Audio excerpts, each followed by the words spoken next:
Welcome, everybody, to an episode of SEV Live. My name is Kai Hoffmann. I'm the @JR Mining Guy on Twitter and also the CEO of the Soar Financial Group. Thank you so much for joining us. We have a doozy for you today lined up, and we have Rob McEwen, the Executive Chairman or Chairman and Chief Owner of McEwen Mining, joining us, plus Michael Mieding. Michael Mieding. He's a German VP of McEwen Copper. Really looking forward to having him on the program as well. And lots of news coming out of McEwen Mining these days. They closed a massive financing for their copper asset, and also Rio Tinto coming in. And they've just joint ventured another asset in Nevada to Rio Tinto / Kennecott. Lots to talk about. And since we have Rob on, we'll probably talk gold price as well for a second. We'll have to. And can't bypass that. And before I switch over to my guests, real quick, two things. One, follow us on YouTube, follow us on Twitter, hit that like and subscribe button. Let us know what you think of the conversation. Let us know what you think of the assets. Let us know what you think about the gold price.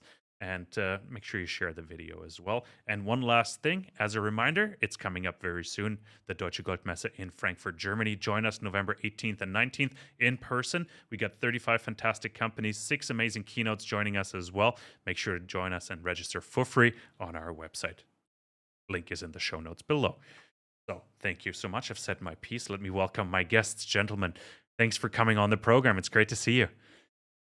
Pleased to be on, Kyle. Thank you. Thank you so much, Kai. Yeah, no, great pleasure. And Rob, it's been a while since we spoke. And Michael or Michael, freut mich. Yeah, ich mich auch. I was joking earlier, we should do this in German, but then we lose half our audience, unfortunately. But maybe as a reminder, actually, YouTube does offer a subtitles or closed captioning also in with automatic translation. So if you want to watch this in German, just click on CC and you can select German and I think the other language subtitles as well. So I know that the YouTube or the Google algorithm struggles a little bit with technical terms, but I think you'll get the gist of it. So, gentlemen, thank you so much for joining us. And Rob, we decided to sort of start us off let's talk gold price first before we talk McEwen Mining, because I think it all is connected. And where are we at right now with gold? Roughly $1,700 an ounce. Are you happy with the gold price right now? I would have expected it to be higher. There's been some selling. I understand the Ukraine central bank was selling to finance its defense. And interest rates have been moving up, and the dollar's become more attractive, and all the other commodities, including gold, get cheaper when the dollar's going higher. I do have to say, though, that you can look back to prior periods, in particular the late 70s, as interest rates were rising. Gold price was climbing, and it wasn't until the interest rates got to 18% at the Federal Reserve that it really stopped the advance of the gold price. So I think we have a long way to go. We all know that there's been massive amounts of money printed. Monetary expansion has been unprecedented. There's a lot of debt that was taken on in the low interest rate environment. And that's coming back. And you're seeing inflation creep in all over the world right now. And I think we're just at the beginning of that. Interesting. Yeah, it's like given the fact that the US dollar is so strong, though, is gold actually trading at a higher valuation than it should be? Because that was sort of my hint at the question is because I think it's hanging in there quite nicely given the US dollar strength in comparison. Do you agree, or do you have a different view on that?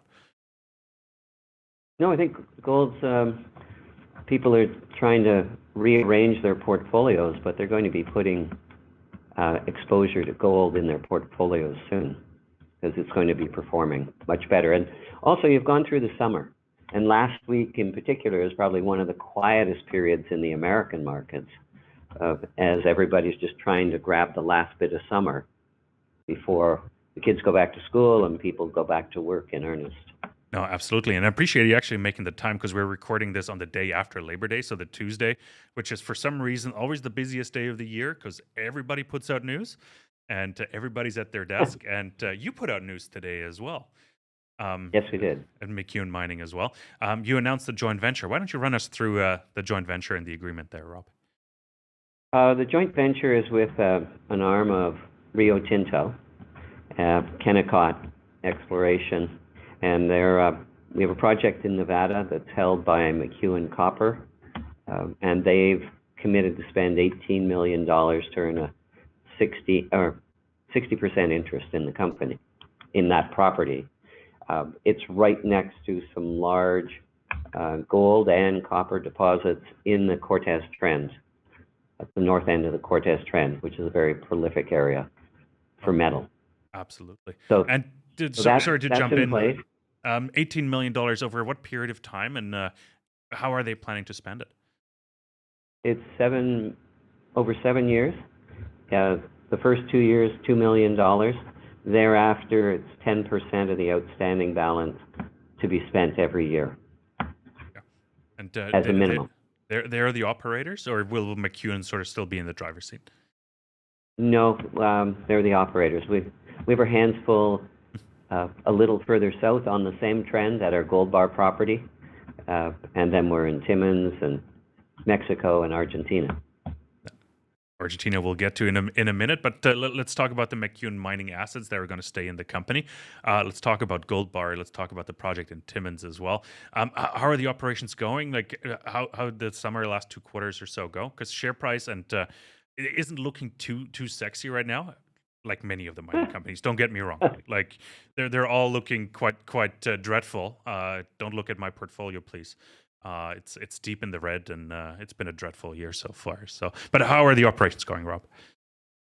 It's a good time to add to your portfolio when everything's down so low. I have some cash left, so which is good too. Yes. Okay. A little further south from the property we joint ventured and just spoke of is our Gold Bar property. It's immediately below Barrick or New Gold's, Nevada Gold's largest property, their Cortez mine. And so Gold Bars had given us some problems over the last couple of years, and we're just seeing it come out this year. The first and second quarter were weak. COVID, equipment failures, shortage of manpower, but this third quarter is looking much better. If we go to Timmins, it had a weak first quarter, strong second quarter, and has made up the shortfall of the first quarter. Argentina, the same thing. COVID hit hard in the first quarter. Second quarter, it's doing well. So at the end of the second quarter, we had 2 operating well and 1 lagging, and the lagging one is now coming along. Fantastic, yeah. And Argentina is sort of the next asset as well. Like there's one that you're spinning out as well that I'm Los Azules, and I'm really curious about as well. Let's talk about that. Michael, you're the VP for McEwen Copper, the new subsidiary of McEwen Mining. Tell us a bit more, Michael. Like, thanks for coming on, by the way. Tell us more about the plans for McEwen Copper, and tell us a bit how it all came together as well. I know Rob and I talked about it briefly in a previous conversation. Sure. So maybe to start a little bit about myself. I mean, I have now 15 years in Latin America, and I was 7 years with Barrick Gold as CFO and in operations in the same province where this project is located.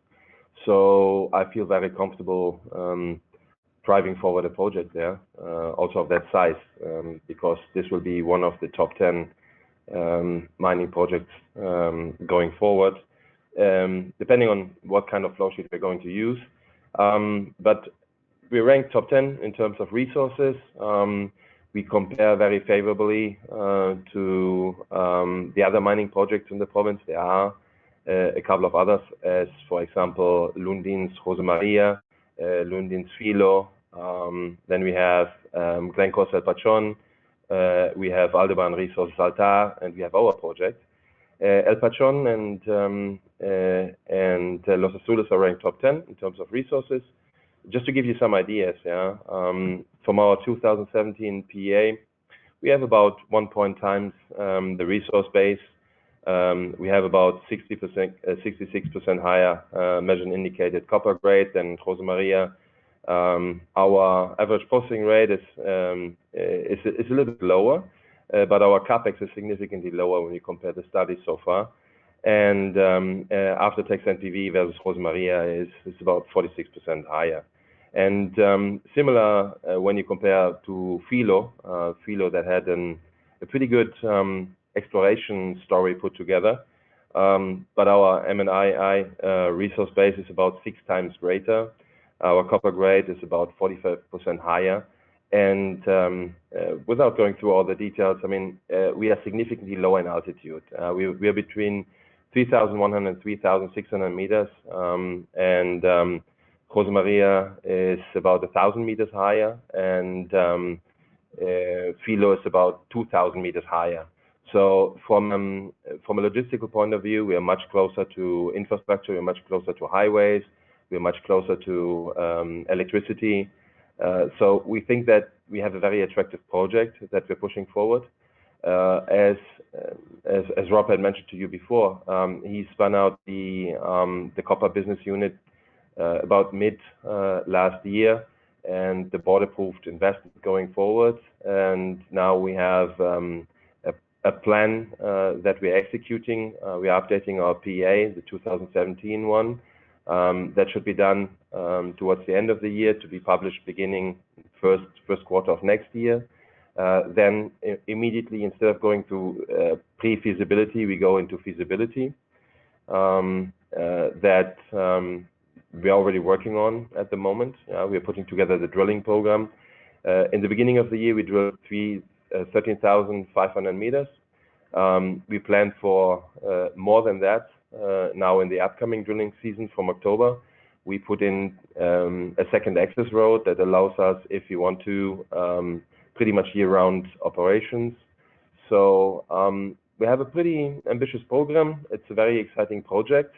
It's on the lower end of the cost curve versus the other projects that are in the province that are in the higher end of the cost curve, as per the Goldman Sachs information that they put together in 2018. I believe they will update that sometime soon. So it's an exciting opportunity, not only for us, but also for the province of San Juan, that has experience in mining, that is highly ranked as a province for mining attractiveness, according to the Fraser Institute. So we feel very comfortable operating in this environment. Yeah, no, fantastic, great summary, and lots to follow up on, obviously. Michael, how much money has been put into, I don't want to say sunk, because it always sounds like you never recover it, but how much money has been put into Los Azules up until now, and how many meters have you drilled? Because I'm curious, how confident are you in the existing resource? And then as a follow-up question, how much are you drilling, or where are you drilling, and what type of drilling are you doing right now to get to the next stage? Okay, so at the moment, we have about 80,000 meters drilled. We had 66,000 meters in prior periods. We have done the 13,500 from this period. We have spent in the first 2 quarters about $24 million. From now on, we think that we're going to spend about $35 million going forward before we go into the IPO, which, because of the investment of Rio Tinto, they were keen to have the opportunity to test out their Newton technology together with us from about 2 weeks ago, when we published the investment of $25 million of Rio's joint venture, Rio's Newton venture into Los Azules. So we have at the moment about 82 million total. We spend about, as said, 24, and we are ramping up now to go to the site beginning of October. Initially, we'll probably have 3 drills, and then scale that up to about 10 drills when they're available. You know that in Argentina there has been no drilling in the last 10 years. So there were some shortages on manpower, on equipment. We believe we have solved that. We actually bought ourselves 4 drills to support our drilling contractors with new equipment. So we're very confident on that project. Yeah, no, fantastic. Yeah, on the drill side, actually, what I've been hearing is you're lacking, or not you are, sorry, but in general, the mining industry is lacking teams to operate those drills. It's usually not the equipment that is lacking; it's the operators, right? And I'm sure it's the same in Argentina as it is in Quebec right now as well. So. Yeah. So what we're doing there is we're working with contractors so that they do driller education as part of the upscaling, so that when we have more equipment available, we have at least from the helpers' point of view, from the junior drillers, we have sufficient human resources, and then we believe that this will help us getting good performance for the drills going forward. No, fantastic. And coming back to Rio Tinto's involvement in the Newton technology, I understand it is to improve recoveries in a heap leach process for copper leaching. What are the recoveries in the latest resource? Have you done metallurgy, and what does Rio Tinto expect to be able to do with your, for lack of a better term, ore? So I mean, I cannot speak on behalf of Rio. But we expect significant increase in recoveries. We expect also significant shortages of leaching times. As you know, that copper leaching takes more time than, for example, gold leaching. So what we expect is to see a shortening. We have sampled material that is currently on the way to Rio, to their facilities where they do the metallurgical testing. We know that from 2013 information that where we have seen good recoveries on the supergene material, that's a material that we encounter first.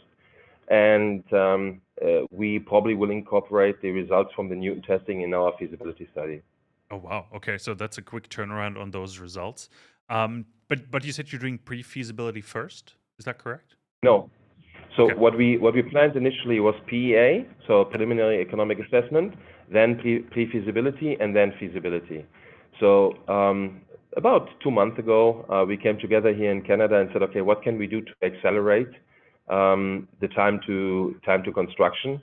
And we feel relatively confident on the information that we have, and therefore we decided to go from PEA into feasibility instead of going through pre-feasibility first.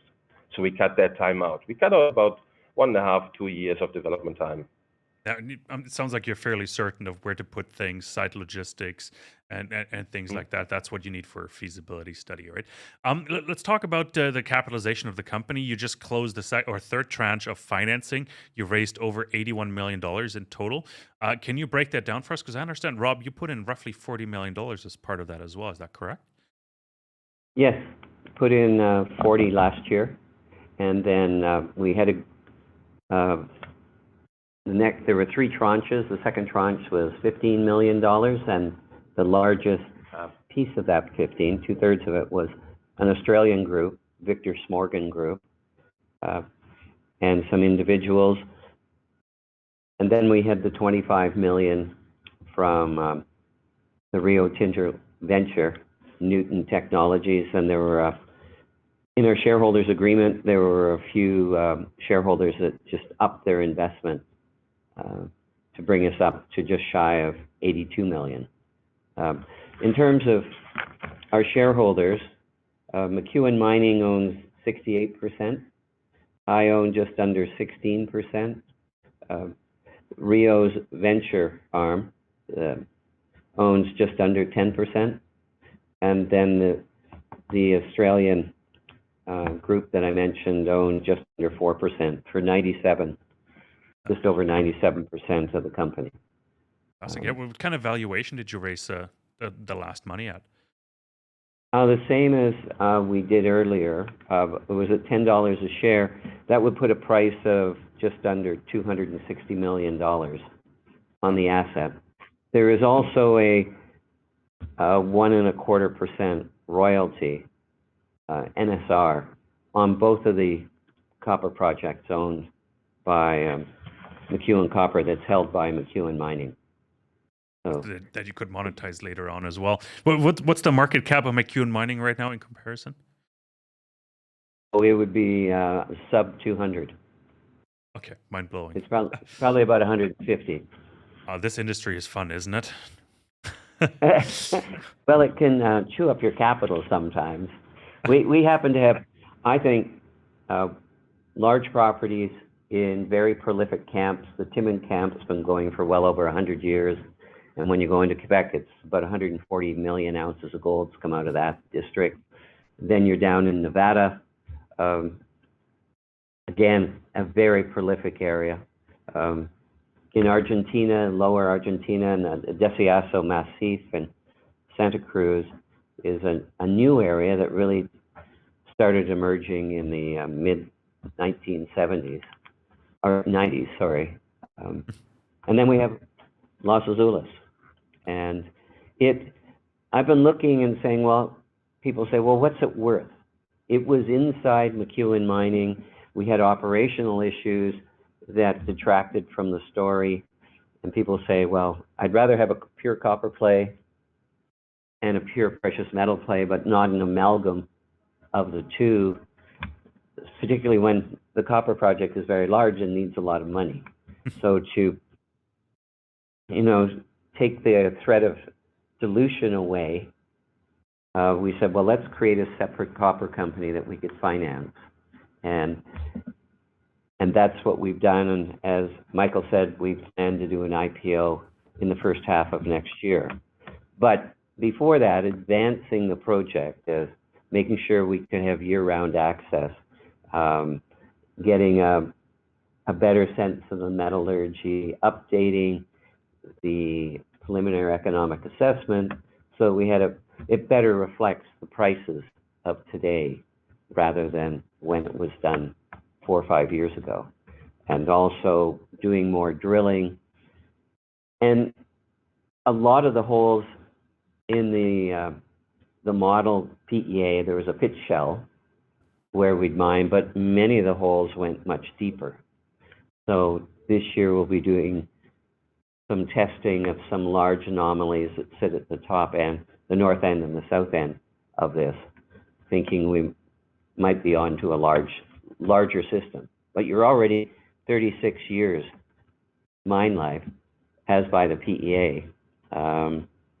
And I often translate different metals into gold to get a sense of size.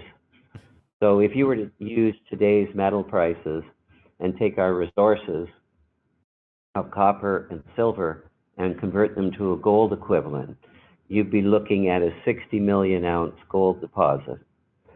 And if you use the annual production rate for the first 13 years, again from the PEA, of 415 million pounds of copper, translate that into gold, that's over 800,000 ounces of gold annual production, and the cost would be around $600 an ounce.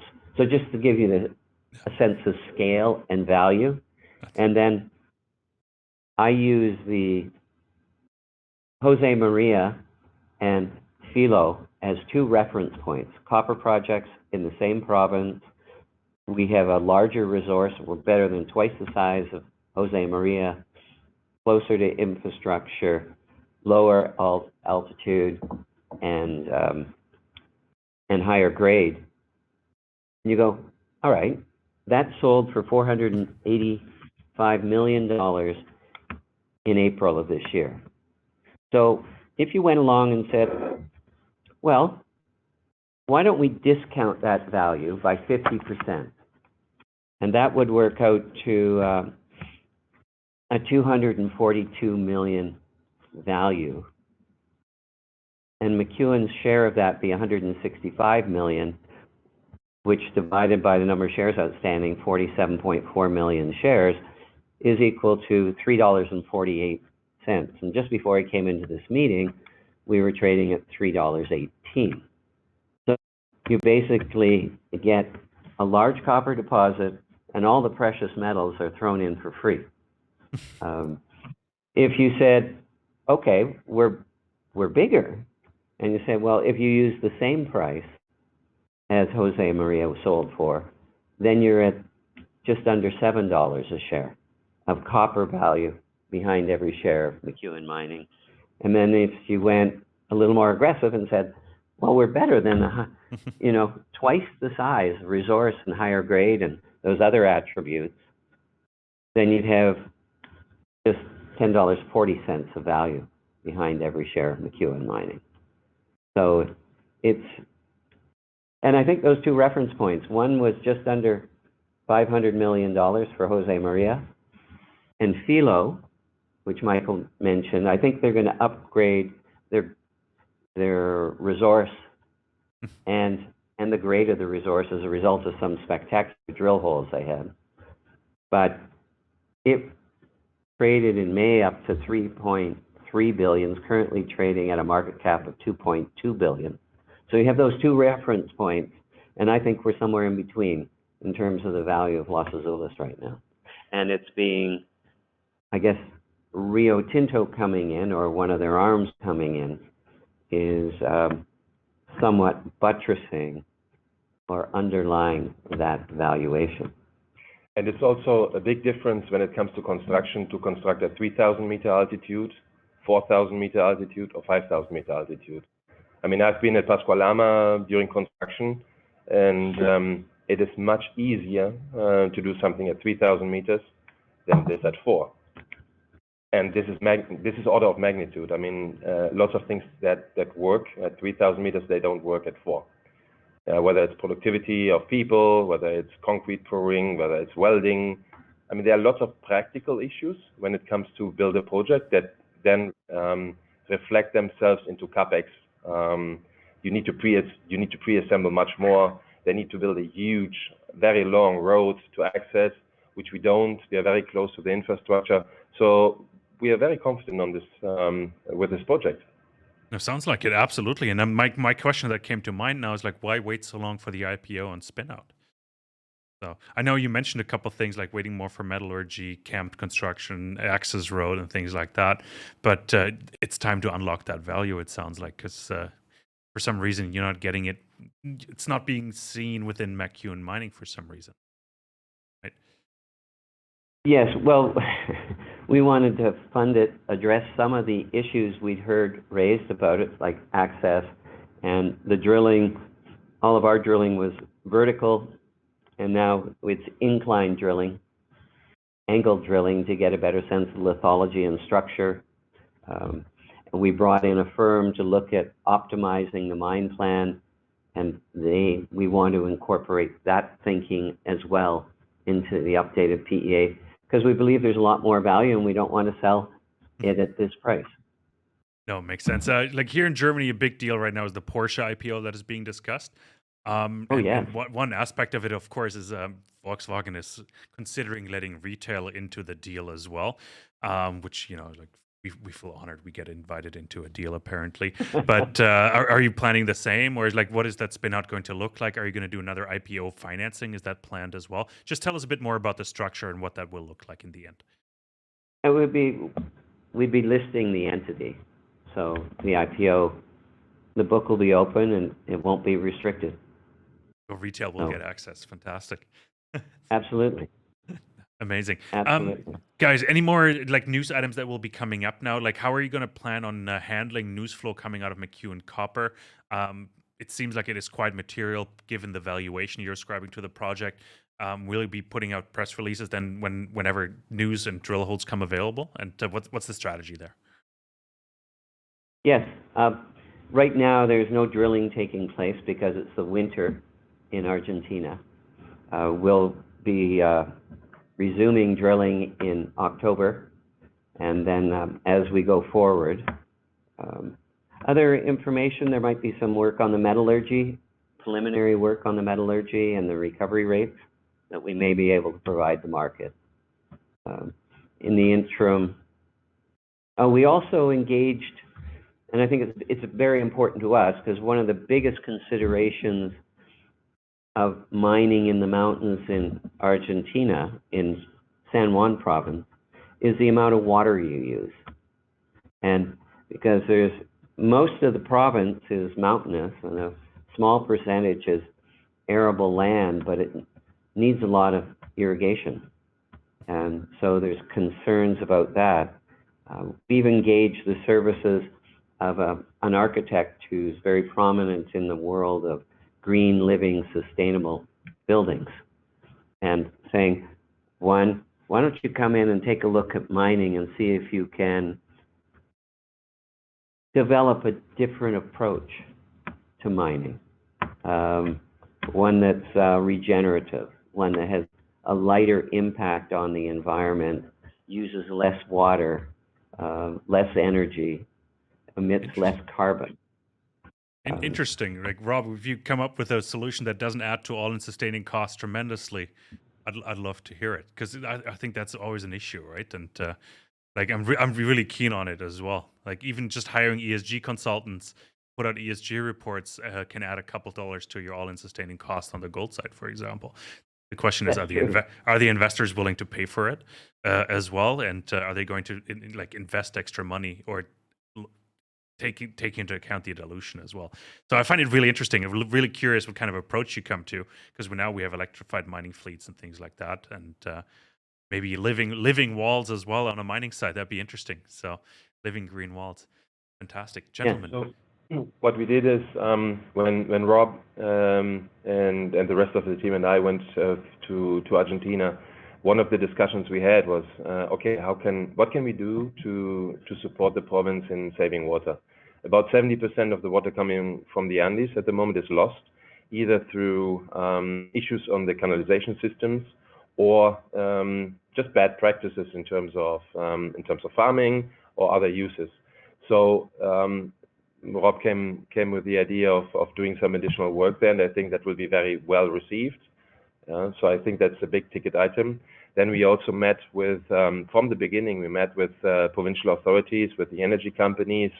I just came back from Argentina actually yesterday.